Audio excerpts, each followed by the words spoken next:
അതും അവസരവാദപരമായ രാഷ്ട്രീയത്തിന്റെ ഒന്നാന്തരം ഉദാഹരണമാണ് ഈ അജിത് പവാർ.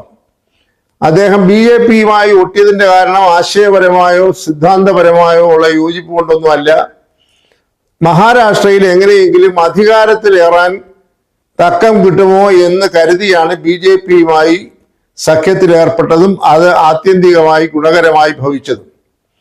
ഈ കഴിഞ്ഞ നിയമസഭാ തെരഞ്ഞെടുപ്പിൽ ഈ അജിത് പവാറിന്റെ NCPയും BJPയും ചേർന്നുള്ള ഒരു മുന്നണിയാണ്, ശിവസേനയുടെ ഒരു വിഭാഗം കൂടെ ചേർന്ന മുന്നണിയാണ് തെരഞ്ഞെടുപ്പിൽ മത്സരിച്ചത്. അവർ വലിയ ഭൂരിപക്ഷം നേടി അധികാരത്തിൽ വരികയും അതിന്റെ ഫലമായി ശ്രീ അജിത് പവാറിന് ഉപമുഖ്യമന്ത്രി സ്ഥാനം ലഭിക്കുകയും ചെയ്തു.